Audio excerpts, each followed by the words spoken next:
ان کی باتوں سے پتہ چلتا تھا کہ وہ ایک بیوی کی حیثیت سے والی جی کا بے حد خیال رکھتی ہیں، ان کے مسائل اور ان کی ضروریات کے بارے میں سوچتی رہتی ہیں، لیکن اس کے ساتھ ساتھ ان کے لب و لہجے میں ایک عجیب سی ترنگ اور لچک بھی صاف محسوس ہوتی تھی۔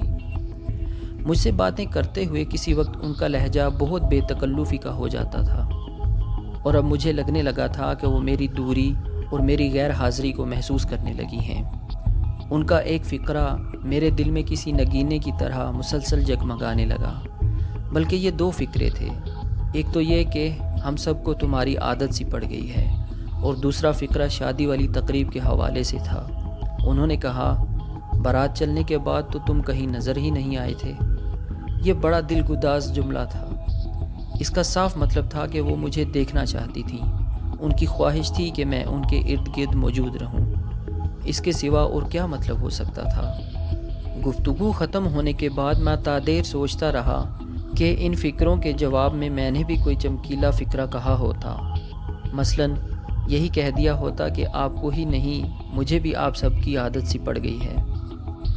میں نے تہیہ کر لیا کہ اگلی ملاقات میں موقع ملا تو کم از کم یہ فکرہ تو ضرور کہہ دوں گا۔ عسکری چاچا ابھی لاہور سے لوٹا نہیں تھا۔ ایک دن چھوڑ کر بیگم جی سے بات ہوئی، اس بار انہوں نے ہی پہلے رابطہ کیا۔ انہوں نے بتایا، والی جی کو آج پھر درد ہو رہا ہے، میں نے ڈسپرین کی صرف ایک گولی دی ہے، کچھ فرق پڑا؟ ہاں، سو رہے ہیں۔ میں نے تم سے پوچھنا تھا کہ اگر رات کو درد کا کہیں تو ایک اور گولی دے دوں؟ بالکل، بلکہ 2 بھی دے سکتی ہیں، پانی میں گھول کر دیں تو زیادہ اچھا ہے۔ ہینڈ پمپ کا پانی ہو تو ٹھیک ہے، ورنہ ابال لیا کریں۔ نہیں، اب ٹھیک ہیں، انشاءاللہ ضرورت نہیں پڑے گی۔ حامد کہاں ہے؟ وہ بھی آج جلدی سو گیا ہے، کہہ رہا تھا کہ ماسٹر جی کل ٹیسٹ لیں گے، کہتے تھے جلدی سو کر جلدی اٹھنا اور پھر تیاری کرنا۔ ہاں، میں نے کہا تھا، انگریزی میں اس کو کافی مشکل ہو رہی ہے، حساب اور ڈرائنگ میں بھی کمزور ہے۔ ہاں، اس کی ڈرائنگ تو کل میں نے بھی دیکھی تھی، میری تصویر بنائی ہوئی تھی۔ خیر، میری تصویر تو ٹھیک ہی بنائی ہوئی تھی، میں ہوں ہی ایسی بے ڈھنگی سی۔ بیگم جی کے لہجے میں مسکراہٹ تھی۔ آپ حامد کی بنائی ہوئی تصویر کے بالکل الٹ ہیں، میں نے جلدی سے کہا۔ دوسری طرف تھوڑی دیر خاموشی رہی، پھر بیگم جی نے بات بدلتے ہوئے کہا، تم نے ابھی تک شادی نہیں کی؟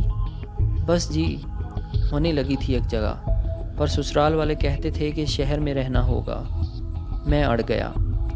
سچی بات ہے جی، مجھے اپنے کھیتوں، کھلیانوں اور اپنے پنڈوں کے کچے پکے رستے سے عشق ہے، میں ان کے بغیر نہیں رہ سکتا۔ لڑکی کیسی تھی؟ اچھی ہی تھی، پر میری اس سے کبھی بات نہیں ہوئی، بڑوں نے ہی آپس میں بات کی تھی۔ اب کیا ارادہ ہے؟ بس جی، جب قسمت میں ہوگی شادی بھی ہو جائے گی، لیکن اپنی شادی سے پہلے مجھے اپنی بہن کی شادی کرنی ہے، اپنے پاؤں پر کھڑے ہونا ہے۔ باتوں کا سلسلہ چلا تو پھر دراز ہوتا چلا گیا۔ ہم قریباً 2 گھنٹے تک بات کرتے رہے۔ بیگم جی نے میرے حالات کے بارے میں کافی کچھ پوچھا، اپنے حالات اور مسائل کے بارے میں بھی بتایا۔ ان کے لب و لہجے میں نمایاں لگاوٹ تھی، پر بات کرتے کرتے وہ ایک دم چونک گئیں۔ بولی، مجھے لگتا ہے والی صاحب اٹھ گئے ہیں۔ میں انہیں دیکھتی ہوں، انہوں نے ریسیور رکھ دیا۔ ان کے لہجے اور جو رازداری کا انداز تھا، اس نے میری رگوں میں سنسنی پھیلا دی اور میرے جسم میں ایک میٹھا میٹھا سا درد جگا دیا۔ حامد نے میرے امی ابو کے عنوان سے جو تصویر بنائی تھی، وہ واقعی بے ڈھنگی سی تھی۔ اگلے روز میں نے اس سے 3-4 بار یہ تصویر بنوائی۔ اس کی بنائی ہوئی آخری تصویر بہتر تھی، میں نے اس سے رنگ بھروائے۔ رات کو انٹرکام یعنی بمبو کارڈ پر بیگم جی سے بات ہوئی تو انہوں نے کہا، خاور، لگتا ہے تم نے آج سارے ٹائم میں حامد سے بس تصویر ہی بنوائی ہے۔ یہ ضروری ہو گیا تھا جی، میں نے مسکراتے ہوئے کہا۔ حامد کہتا ہے اس نے میرے کپڑوں میں پیلا رنگ بھرا تھا، مگر ماسٹر چاچا نے کہا کہ خاکی اور کالا رنگ بھرو، یہ رنگ آپ کو بہت اچھا لگتا ہے۔ میں نے بے ساختہ کہا اور پھر ڈر گیا کہ کہیں ناراض نہ ہو جائیں۔ چند لمحوں کی خاموشی کے بعد بیگم جی کی ہنسی سنائی دی۔ تم نے کب دیکھا مجھے خاکی اور کالا رنگ پہنتے ہوئے؟ جب ہم ملک رمضان صاحب کے گاؤں میں رات گزارنے کے بعد کوسپور روانہ ہوئے تھے۔ تمہاری یادداشت تو بڑی پکی ہے، انہوں نے غالباً شرمیلی مسکراہٹ کے ساتھ کہا۔ ہر معاملے میں نہیں، لیکن کچھ باتیں مجھے یاد رہ جاتی ہیں۔ میں نے حوصلہ پا کر جواب دیا۔ اس دن بھی ہم نے کافی دیر تک بات کی۔ ان باتوں میں والی جی کے بارے میں بھی بہت سی باتیں شامل تھیں۔ بیگم جی کی گفتگو سے اندازہ ہوتا تھا کہ وہ والی جی سے محبت کرتی ہیں۔ ان کی پریشانی بیگم جی کو پریشان کرتی ہے، ان کی دوری انہیں سخت ناپسند ہے، لیکن یہ سب کیا تھا جو ہو رہا تھا اور بتدریج خوبصورتی سے آگے بڑھ رہا تھا۔ اس رات انٹرکام بند کرنے کے بعد میں دیر تک سوچتا رہا، کیا ہمارے درمیان جو کچھ تھا وہ آگے چل کر محبت بننے والا تھا؟ کیا ایسا ہو سکتا ہے کہ ایک عورت ایک ہی وقت میں 2 مردوں سے محبت کرے اور یہ محبت سچی بھی ہو؟ کیا یہ ممکن ہے؟ ان گنت سوالات تھے پر جواب کوئی نہ تھا۔ بس ایک تیز بہاؤ تھا جس میں بے خودی کے عالم میں بہتا چلا جا رہا تھا۔ اگلے دن معلوم ہوا کہ لاہور میں والی جی کے لاڈلے پالتو کتے ہیرے کی حالت تشویشناک ہے۔ اسے شدید قسم کا نمونیا تھا۔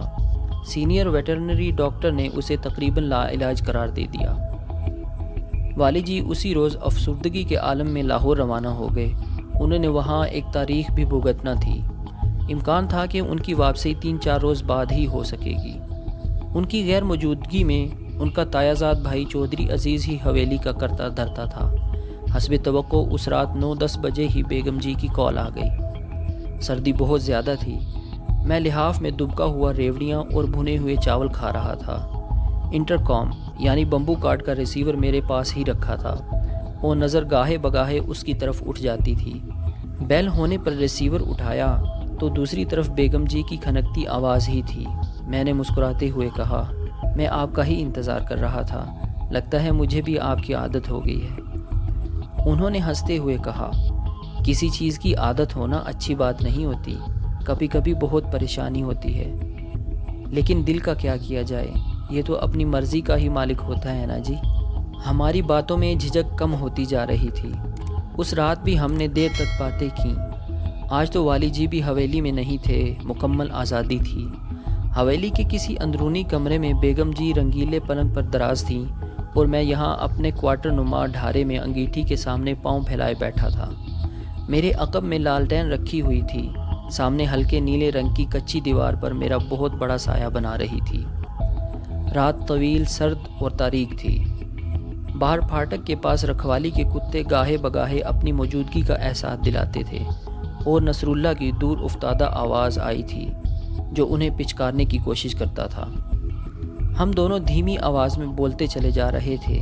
میں نے گھڑی دیکھی اور ششدر رہ گیا۔ ہمیں باتیں کرتے ہوئے 3 گھنٹے ہو چکے تھے، مگر لگتا تھا کہ 10-15 منٹ ہی ہوئے ہیں۔ بیگم جی نے اپنی پسند ناپسند بتائی اور کون سے کھانے پسند کرتی ہیں، ریڈیو پر کس قسم کے پروگرام سنتی ہیں اور کیسے کپڑے ان کو اچھے لگتے ہیں۔ میں نے اپنے بارے میں بتایا۔ بیگم جی کی باتوں سے اندازہ ہوتا تھا کہ وہ میری زندہ دلی اور دلیری سے متاثر ہیں۔ خاص طور سے لڑائی بھڑائی میں میری مہارت اور بے خوفی ان کو بہت پسند آئی تھی۔ اس سلسلے میں کچھ کردار رونق علی نے بھی ادا کیا تھا۔ اس نے میرے بارے میں بیگم جی کو بڑھا چڑھا کر بتایا تھا اور کہا تھا کہ میں کئی موقعوں پر اکیلا ہی 7-8 بندوں کو آگے لگا چکا ہوں، اور یہ کہ پورے ضلع میں شاید ہی کوئی بندہ لٹھ بازی اور لڑائی بھڑائی میں میرا مقابلہ کر سکتا ہو۔ میں نے کہا، رونق علی صاحب بہت مخولیاں ہیں بیگم جی، ان کی باتوں پر نہ جائیں، تم بھی کچھ کم مخولیاں نہیں ہو۔ باتوں باتوں میں ان کے ہیر پڑھنے کا ذکر چھڑ گیا۔ میں نے کہا، میں اس بارے میں آپ کی تعریف کرنا چاہتا ہوں، لیکن کہیں آپ یہ نہ سمجھ لیں کہ یہ تعریف کے بدلے میں تعریف کر رہا ہوں۔ چلو نہیں سمجھتی، وہ ہنسی۔ یقین کریں آپ بہت اچھا گاتی ہیں، آپ کی آواز کانوں میں نہیں دل میں اترتی ہے۔ اچانک انہوں نے ایسا فقرہ کہا جس کی مجھے ہرگز توقع نہیں تھی۔ وہ بولیں، سناؤں؟ یعنی اس بمبو کارڈ پر؟ میں ہکلایا، اگر تم کہو تو۔ مجھے اپنے کانوں پر یقین نہیں آ رہا کہ آپ میرے لیے گا سکتی ہیں، یہ کوئی ایسی بڑی بات تو نہیں؟ پلیز، میں خود کو بڑا خوش قسمت سمجھوں گا۔